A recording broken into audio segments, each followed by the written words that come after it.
Hello friends, मैं हूं दीपाली और आपका बहुत बहुत स्वागत है आपके अपने YouTube channel roots of reasoning by Deepali में। फ्रेंड्स, आज का थॉट देखते हैं।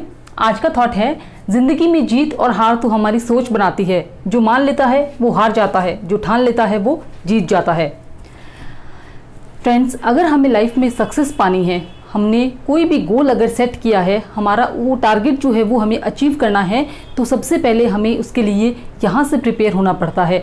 अगर हमने माइंड में ये चीज़ सेट कर ली कि मुझे मेरी मंजिल जो है वो निश्चित मिलेगी, मुझे केवल उसके लिए क्या करना है, प्रयास करना है और ईमानदारी से कोशिश करते रहना है, तो आप ये मान के चलिए कि आपके और सफलता के बीच का जो रास्ता है वो आप उस रास्ते को, उन दूरी को क्या कर रहे हैं, कम करते हुए जाते हैं। लेकिन अगर एक सेकंड के लिए भी आपके दिमाग में ये चीज़ आती है, ये थॉट आता है कि ये मंजिल जो है वो मुझे मिलेगी या नहीं, ये रास्ता जो है वो बहुत मुश्किल है, मैं इस पे नहीं चल पाऊंगा, या ये मेरे लेवल से ऊपर की बात है, मैं यहाँ तक नहीं पहुँच पाऊंगा, तो वो एक सेकंड का जो थॉट है वो आपकी एनर्जी को इतना डाउन कर देता है, आपके जो मोटिवेशन आपका लेवल है वो बहुत ज़्यादा डाउन हो जाता है, और आपके और मंजिल के बीच का जो रास्ता है वो रास्ता जो है वो और भी ज़्यादा क्या होता है, बढ़ जाता है, वो दूरी और ज़्यादा क्या होती है, बढ़ जाती है। तो फ्रेंड्स, अगर आपने किसी भी आप जॉब के लिए प्रिपरेशन कर रहे हैं, आप वो जॉब लेना चाहते हैं, तो सबसे पहले आपको माइंड में ये चीज़ जो है वो फिक्स कर लेनी है कि ये जो जॉब है ये मुझे मिलने वाली है, मुझे सिर्फ इसके लिए क्या करनी है, तैयारी करनी है। एक सीट जो है वो मेरी इस जॉब के लिए रिजर्व है, मुझे सिर्फ उसके लिए क्या करना है, प्रयास करते जाना है। तो अगर ये थॉट जो हमने, ये थॉट प्रोसेस है वो हमारा बहुत ज़रूरी है। एक सेकेंड के लिए भी हमें ये चीज़ नहीं लानी है, सिलेबस बहुत हार्ड है या ये लेवल जो है वो मुझसे नहीं अचीव हो पाएगा, एक सेकंड के लिए भी, एक नॉट इवन ए सेकंड, ये नेगेटिव थॉट आपके दिमाग में नहीं आना चाहिए। सिर्फ ईमानदारी से कोशिश करते रहिए, अपनी तैयारी करते रहिए, एग्जाम जो है उसमें आपको निश्चित ही सफलता मिलेगी। तो चलिए फ्रेंड्स, अब स्टार्ट करते हैं हमारा सेशन। फ्रेंड्स, लास्ट सेशन में हमने कोडेड ब्लड रिलेशन जो है वो कंप्लीट कर लिया था, उसके सारे एग्जाम्पल्स जो हैं वो हम कंप्लीट कर चुके हैं, और आज के सेशन में हम करने वाले हैं इंडिकेटिव ब्लड रिलेशन, जिसमें कि दो तरह से इसमें क्वेश्चंस पूछे जाते हैं। इंडिकेटिव ब्लड रिलेशन में फ्रेंड्स, इंडिकेशन यानी कि इशारा किया जाता है। ये इशारा जो है वो किसी पर्सन की तरफ भी किया जा सकता है, किसी व्यक्ति की ओर भी हम इशारा कर सकते हैं, या फिर किसी तस्वीर या किसी फोटो की तरफ भी क्वेश्चन में क्या होता है, इशारा किया जा सकता है। तो दो तरीके से ये क्वेश्चंस हैं वो बनते हैं, लेकिन दोनों को जो सॉल्व है वो एक तरीके से होगा। तो हम देखते हैं इसके क्वेश्चंस को और उन ट्रिक्स को देखते हैं कि किस तरीके से हम कम टाइम में इन क्वेश्चंस को सॉल्व कर सकते हैं। फ्रेंड्स, अगर आपने मेरे चैनल को अभी तक सब्सक्राइब नहीं किया है तो प्लीज आप मेरे चैनल को सब्सक्राइब जरूर कर दीजिएगा। तो चलिए फ्रेंड्स, स्टार्ट करते हैं फर्स्ट क्वेश्चन के साथ में। पहला क्वेश्चन है हमारे सामने कि केतन की ओर इशारा करते हुए नम्रता ने कहा, यह मेरे पिता के इकलौते बेटे का बेटा है। केतन की मां नम्रता से किस प्रकार संबंधित है? तो फ्रेंड्स, जब हम इस तरह के क्वेश्चंस को पढ़ते हैं, जैसे कि अभी मैंने आपके सामने इस क्वेश्चन को पढ़ा है, तो हमें ऐसा लगता है कि ये तो बहुत ज्यादा कंफ्यूजिंग है, कौन किसकी माँ है, कौन किसका बेटा है, इसमें कुछ समझ ही नहीं आ रहा है। तो ये देखिए फ्रेंड्स कि हमें इस क्वेश्चन को स्टार्ट कहाँ से करना है, हम किस तरीके से इसे सॉल्व करना स्टार्ट करेंगे। अगर हम इसे एक सिरा इसका पकड़ते हैं तो बहुत ही स्मूथली हम इस क्वेश्चन को सॉल्व करते हुए चलेंगे। तो चलिए देखते हैं कैसे करते हैं। ये देखिए, आपको सबसे पहले इसमें एक चीज लिख लेनी है कि इशारा करते हुए नम्रता ने कहा। तो सबसे पहले हमें स्टार्ट कहाँ से करना है क्वेश्चन को सॉल्व करना, जो इस वाक्य को कह रहा है। तो कौन कह रहा है यहाँ पे, नम्रता कह रही है। तो हम इसको आंसर करना कहाँ से स्टार्ट करेंगे, हम सबसे पहले यहाँ पे लिख लेते हैं नम्रता। ठीक है, जो इस वाक्य को बोल रहा है हम उससे इस क्वेश्चन को सॉल्व करना स्टार्ट करेंगे। फ्रेंड्स, मैं हर लाइन को आपके सामने 2 से 3 बार रिपीट करूंगी। हर क्वेश्चन जो है वो मैं आपको कम से कम 2 बार आपके सामने यहाँ पे क्लियर करूंगी, ताकि कोई भी तरह का डाउट आपको नहीं रहे। आप इस वीडियो को बस एक लाइक दे दीजिए और मेरे चैनल को सब्सक्राइब कर दीजिए। चलिए स्टार्ट करते हैं। यह मेरे पिता के इकलौते बेटे का बेटा है। तो ये देखिए फ्रेंड्स, नम्रता ने कहा यह मेरे पिता, तो ये मेरे जो आया है ये वर्ड किसके लिए आया है, नम्रता के लिए आया है। क्योंकि कौन बोल रहा है, नम्रता कह रही है कि केतन की ओर इशारा करते हुए नम्रता ने कहा यह मेरे पिता, यानी कि ये जो मेरे आया है ये किसके लिए आया है, ये मेरे वर्ड आया है नम्रता के लिए। तो किसने कहा है, नम्रता ने कहा कि यह मेरे पिता। तो ये देखिए फ्रेंड्स कि ये पिता किसके हैं, नम्रता के पिता, यह मेरे पिता के इकलौते बेटे। तो फ्रेंड्स अगर हम इसको नम्रता से नहीं समझ पा रहे हैं तो आप इसको अपने ऊपर लेके देखिए कि अगर मैं ये बात कहती हूं कि यह मेरे पिता के इकलौते बेटे, तो मेरे पिता का इकलौता बेटा मेरा क्या लगेगा फ्रेंड्स, भाई लगेगा। मेरे पिता का इकलौता बेटा भाई लगेगा, तो नम्रता के पिता का इकलौता बेटा नम्रता का क्या लगेगा, भाई लगेगा, है ना। तो इकलौते बेटे का बेटा है, यानी कि ये जो है ये इसके भाई का बेटा है। और ये बेटा कौन है जिसके बारे में नम्रता बात कर रही है, किसके बारे में बात कर रही है, केतन के बारे में बात कर रही है। तो ये देखिए हमने इसे यहां तक सॉल्व कर दिया है। हमें स्टार्टिंग कहां से करनी है, जो ये बात कह रहा है उस व्यक्ति से हमें स्टार्टिंग करनी है। तो कह रहा कौन है, नम्रता कह रही है। उसके बाद हमें आना है मेरे वर्ड के ऊपर। मेरा वर्ड जो लिखा हुआ है उसके आगे की लाइन है उसे हमें सॉल्व कर लेना है। उसके बाद जो सारा क्वेश्चन है वो अपने आप से क्या हो जाएगा, सॉल्व होता हुआ जाएगा। तो ये नम्रता ने कहा यह मेरे पिता के इकलौते बेटे का बेटा है। तो नम्रता के पिता का इकलौता बेटा नम्रता का क्या हो गया, भाई हो गया। और उस भाई का बेटा कौन है, केतन है। तो केतन की मां नम्रता से किस प्रकार संबंधित है, तो केतन की मां जो है वो कौन होगी फ्रेंड्स, इनके भाई की पत्नी होगी, है ना। भाई का बेटा है तो केतन की मां कौन होगी, इस भाई की पत्नी होगी। भाई की पत्नी जो है वो कौन होगी, केतन की मां होगी। और ये जो इसका और नम्रता का हमें रिलेशन बताना है, तो फ्रेंड्स भाई की पत्नी जो है वो नम्रता की क्या लगेगी, भाभी लगेगी। तो हमारा जो 4th नंबर ऑप्शन है भाभी का वो सही हो जाएगा। चलिए फ्रेंड्स एक बार फिर से मैं आपके सामने इस क्वेश्चन को रिपीट करती हूँ कि केतन की ओर इशारा करते हुए नम्रता ने कहा। तो जो भी व्यक्ति इस बात को कह रहा है हम वहां से क्वेश्चन सॉल्व करना स्टार्ट करेंगे। नम्रता ने कहा है तो हम सबसे पहले नम्रता को लिख लेते हैं कि यह मेरे पिता के इकलौते बेटे का बेटा है। तो नम्रता के पिता का इकलौता बेटा नम्रता का क्या लगेगा फ्रेंड्स, भाई लगेगा। तो भाई का बेटा कौन है, केतन है। और केतन की माँ जो है वो कौन है, नम्रता के भाई की पत्नी है। और भाई की पत्नी जो है वो क्या लगती है, उनसे नम्रता से केतन की माँ जो है वो नम्रता से किस प्रकार संबंधित हैं, तो केतन की माँ नम्रता से संबंधित पूछा है।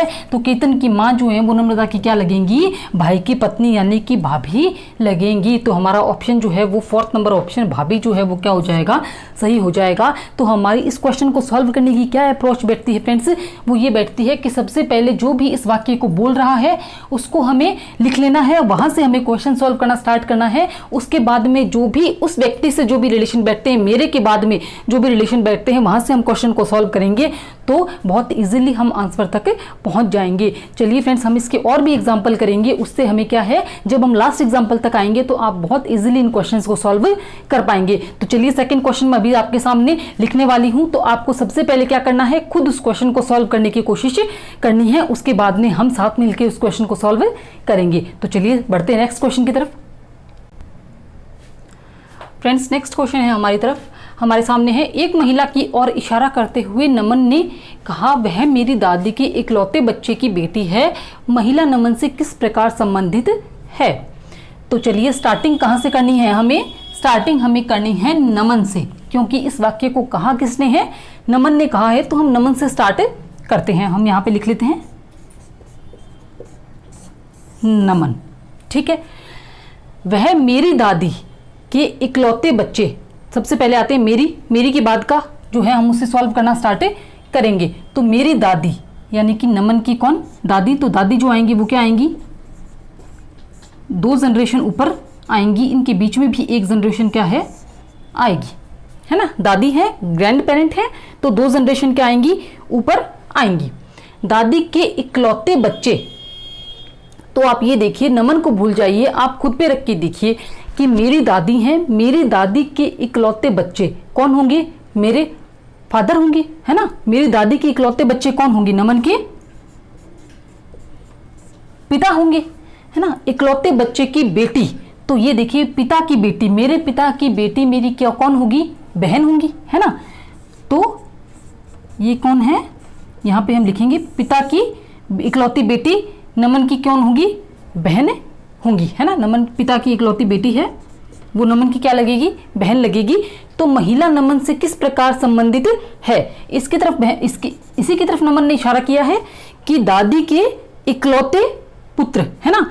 नमन की दादी के इकलौते बच्चे की बेटी नमन की क्या हो गई है, बहन हो गई है। तो यही इसने रिलेशन पूछा है कि महिला नमन से किस प्रकार संबंधित है। जो पिता की बेटी है वो नमन से किस तरह संबंधित है, वो नमन की बहन है। तो ये देखिए फ्रेंड्स, जब हम सही अप्रोच के साथ में चलते हैं तो हम क्वेश्चन को कितना इजीली सॉल्व कर देते हैं। आपको क्या करना है, सिर्फ स्टार्टिंग कहाँ से करनी है, जो जिसने इस वाक्य को कहा है, नमन ने इस वाक्य को कहा है, तो हम नमन से इसकी स्टार्टिंग कर देंगे। उसके बाद में आप नमन की जगह अपने आप को रख के देख सकते हैं, तो आप बहुत इजीली इन रिलेशंस को सॉल्व कर पाएंगे। नमन ने ये कहा कि वह मेरी दादी, तो नमन की दादी जो है वो 2 जनरेशन ऊपर हो गई है। दादी का इकलौता बच्चा, तो मेरी दादी की इकलौता बच्चा मेरा कौन होगी, पिता होंगी। तो पिता है तो बच्चे की बेटी है, पिता की बेटी कौन होगी फ्रेंड्स, मेरे पिता की बेटी मेरी कौन होगी, ऑब्वियसली बहन होगी, है ना। तो वो महिला कौन है, नमन की बहन है। इस तरीके से हम इस क्वेश्चन को सॉल्व करेंगे तो फर्स्ट नंबर जो ऑप्शन है वो हमारा सही हो जाएगा। चलिए नेक्स्ट क्वेश्चन को देखते हैं फ्रेंड्स। ये क्वेश्चन है, इसमें यदि कमल कहता है रवि की माँ मेरी माँ की इकलौती बेटी है तो कमल रवि से कैसे संबंधित है। तो हमें कहाँ से स्टार्ट करना है, जो इस वाक्य को बोलता है। तो कौन बोल रहा है, कमल बोल रहा है। तो हम इसको स्टार्ट करेंगे कमल के साथ, इस क्वेश्चन को हम स्टार्ट करते हैं। तो कमल बोलता है रवि की माँ, इसको एक बार छोड़ दीजिए आप, मेरी माँ से हम स्टार्ट करते हैं। मेरी के बाद में जो आएगा वाक्य उसको हम स्टार्ट करेंगे, मेरी माँ की इकलौती बेटी।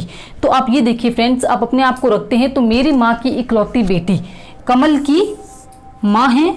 तो फ्रेंड्स कमल की माँ की इकलौती बेटी, तो ये देखिए आप, माँ की बेटी, तो वो कौन लगेगी, कमल की बहन लगेगी, है ना। कमल के माँ की इकलौती बेटी है तो वो कौन लगेगी, ऑब्वियसली कमल की क्या लगेगी, बहन लगेगी। तो यहाँ पे ये देखिए आप कि रवि की माँ मेरी माँ की इकलौती बेटी है, तो कमल की माँ की इकलौती बेटी कमल की बहन हो गई। और ये बहन, ये कौन है, ये रवि की क्या है, माँ है।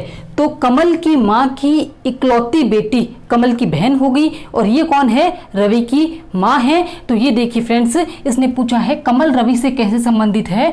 तो कमल जो है वो रवि का क्या लगेगा, रवि की माँ का भाई, और माँ का भाई क्या होता है, मामा होता है। तो फर्स्ट ऑप्शन जो है वो हमारा सही हो जाएगा।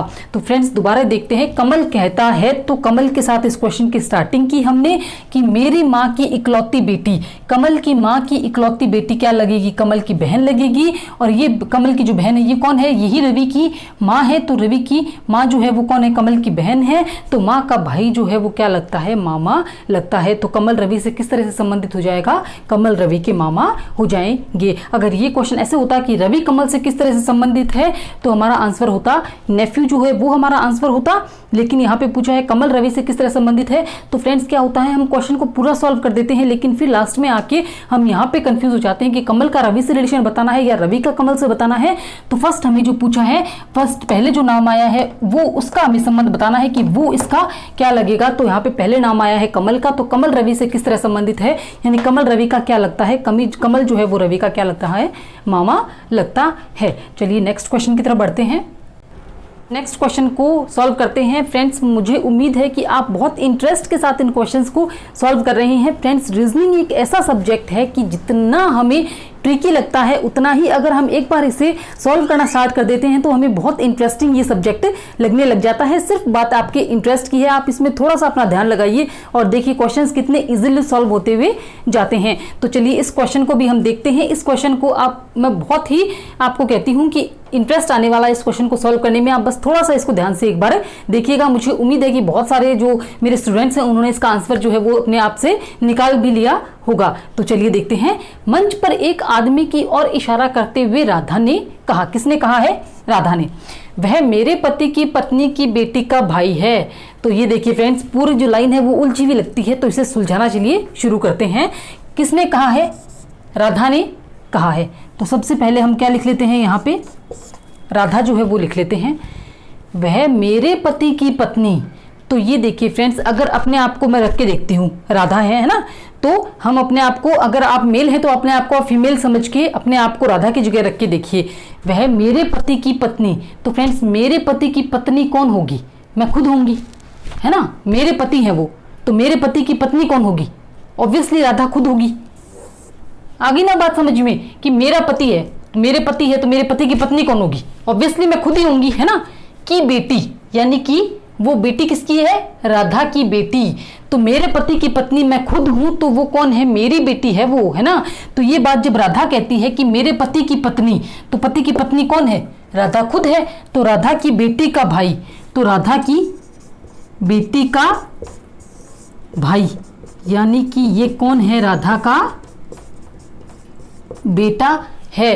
तो ये देखिए फ्रेंड्स, कितना सिंपल क्वेश्चन है। इसको सिर्फ थोड़ा सा क्या है, इसने घुमा दिया है कि वह मेरे पति की पत्नी, तो भाई इसकी जगह आप खुद को, राधा की जगह आप खुद को रख लीजिए। मेरा पति है, तो मेरे पति की पत्नी कौन होगी? मैं खुद होंगी। और मेरी बेटी का भाई, मेरी बेटी का भाई मेरा क्या लगेगा? मेरा बेटा लगेगा, है ना। तो हमारा ऑप्शन जो है वो फर्स्ट ऑप्शन सही हो जाएगा। तो फ्रेंड्स थोड़ा सा भी आपको डाइवर्ट नहीं होना है, कंफ्यूज नहीं होना है। सिर्फ अपने आप को, अगर राधा से समझ में नहीं आता है, मैंने आपको 2 तरीके बताए हैं, जो कह रहा है उसको रख लीजिए। अगर उससे नहीं समझ आता है, जहां भी डाउट लगे अपने आप को रख के देख लीजिए, सारे डाउट्स क्लियर हो जाएंगे। अपने आप को सारे जो रिलेशन है उनसे जोड़ के देखिए, हर डाउट जो है वो क्लियर हो जाएगा। मेरे पति की पत्नी, तो मेरे पति की पत्नी कौन होगी? मैं खुद ही तो हो गई हूं। तो इसको थोड़ा सा अगर सॉल्व करते हैं तो बहुत इजीली आंसर्स जो है वो विद इन सेकेंड्स से आपके निकलते हुए जाएंगे। आज का लास्ट क्वेश्चन देख लेते हैं फ्रेंड्स। क्वेश्चन है, तस्वीर में एक लड़की की तरफ इशारा करते हुए सरिता ने कहा। सॉल्व करना कहां से शुरू करना है? सरिता से। लिख लेते हैं। बोलने वाली कौन है? सरिता है। यह नेहा की माँ है। नेहा की माँ है कौन? जो तस्वीर की तरफ, जिस तस्वीर की तरफ इशारा किया है ना, वो तस्वीर में कौन है? नेहा की माँ है, जिसका पिता मेरा बेटा है। तो सॉल्व करेंगे कहां से? आप मेरा को पकड़ लीजिए। हर क्वेश्चन में अपन ऐसे ही किया है, मेरा बेटा है यानी सरिता का बेटा, ठीक है। ये सरिता का कौन है? बेटा है, ठीक है। सरिता का बेटा कौन है? यह नेहा की माँ है, जिसका पिता, जिसका, अब ये देखिए फ्रेंड्स, ये जिसका वर्ड आया है किसके लिए आया है? यह नेहा की माँ है जिसका, तो जिसका वर्ड आया है यहाँ पे नेहा के लिए, है ना। यह नेहा की माँ है जिसका पिता, जिसका पिता, तो यहाँ पे ये जो कोमा है, कोमा के बाद में जिसका आया है, तो 2 पर्सन आपको दिए हुए, तो जिसका वर्ड किसके लिए आता है? जो पहला पर्सन है उसके लिए आता है। यह नेहा की माँ है जिसका पिता मेरा बेटा है। तो सरिता का बेटा कौन है? नेहा की माँ है, नेहा का पिता। ये जो है वो कौन है? नेहा के पिता है। सरिता का जो बेटा है वो कौन है? नेहा का पिता है। यह नेहा की माँ है। यहाँ पे ये देखिए आपने, यहाँ पे हम तस्वीर बना लेते हैं। इसमें कौन है? नेहा की माताजी हैं इस तस्वीर के अंदर, जिसकी तरफ जो है सरिता वो इशारा करती है। तो यह नेहा की माँ है। तो ये देखिए फ्रेंड्स कि सरिता का जो बेटा है वो कौन है? नेहा के पिता है। तो नेहा की माँ है, ये इसकी क्या हो जाएंगी? पत्नी हो जाएगी, है ना। ये दोनों पति पत्नी हो जाएंगे। तो सरिता का जो बेटा है वो तो नेहा का पिता है, और ये नेहा की माँ है, तो ये आपस में क्या हो जाएंगे? पति पत्नी हो जाएंगे। तो तस्वीर में दी गई लड़की से सरिता कैसे संबंधित है? तो फ्रेंड्स ये देखिए, इस तस्वीर का और इस सरिता का रिलेशन हमें बताना है। तो ये जो तस्वीर में दी गई है, ये सरिता के बेटे की क्या है? पत्नी है। तो बेटे की पत्नी क्या होती है? बहू होती है। तो सरिता इसकी क्या लगेगी फ्रेंड्स? सास लगेगी। तो हमारा जो 3rd नंबर ऑप्शन है, सास है, वो सही हो जाएगा। एक बार फिर से देखेंगे इसको हम। तस्वीर में एक लड़की की तरफ इशारा करते हुए सरिता ने कहा। किसने कहा? सरिता ने। तो हमने सरिता से इस क्वेश्चन को सॉल्व करना स्टार्ट कर दिया। तस्वीर में कि यह नेहा की माँ है। कौन? जो तस्वीर में जो महिला है वो कौन है? नेहा की माँ है, जिसका पिता यानी कि नेहा का पिता। तो नेहा का पिता जो है वो कौन है? सरिता का बेटा है। नेहा का पिता जो है वो कौन है? सरिता का बेटा है, यानी सरिता क्या हो गई? नेहा की दादी हो गई है। तो नेहा के जो पिता हो गए वो सरिता के बेटे हैं, और यह नेहा की माँ है। ये जो तस्वीर में महिला है ये कौन है? नेहा की माँ है। तो ये देखिए फ्रेंड्स कि ये नेहा के पिता हैं, ये नेहा की माँ है, ये आपस में पति पत्नी हो गए हैं। तो सरिता के बेटे की पत्नी की सरिता क्या लगेगी? सास लगेगी। तो फ्रेंड्स आज हमने देखा कि इंडिकेटिव ब्लड रिलेशन में हमें किस तरीके से क्वेश्चन को सॉल्व करना जो है वो स्टार्ट करना है, हमें किस तरीके से उस क्वेश्चन का एक सिरा जो है उसे हम पकड़ेंगे और स्मूथली जो है हम क्वेश्चन को सॉल्व करते हुए जाएंगे। सिर्फ आपको थोड़ा सा जो रिश्ते हैं, जो रिलेशन है, उसका बेसिक है हम पहले पढ़ चुके हैं। आप एक बार उन बेसिक को देख लीजिए ताकि आपको जो रिलेशन से लेके जो भी किसी तरह का डाउट है वो बिल्कुल क्लियर हो जाएगा। तो ब्लड रिलेशन की जो प्रीवियस वीडियोस हैं अगर आपने मिस की हैं तो उनका लिंक आपको डिस्क्रिप्शन बॉक्स में मिल जाएगा, आप वहां से एक बार उन्हें जरूर चेकआउट कीजिएगा। और फ्रेंड्स अगर इस क्वेश्चन में आपको कहीं पे भी डाउट आए तो आप एक बार उसे उस जगह अपने आप को रख के देखिए और क्वेश्चन बहुत इजीली सॉल्व होते हुए जाएंगे। तो फ्रेंड्स मैं उम्मीद करती हूँ आज का वीडियो आपको पसंद आया है। अगर पसंद आया है तो आप उसे लाइक जरूर कीजिए, शेयर कीजिए अपने फ्रेंड्स के साथ में, और मेरा चैनल है roots of reasoning by Deepali, उसे सब्सक्राइब जरूर कीजिएगा। Thank you.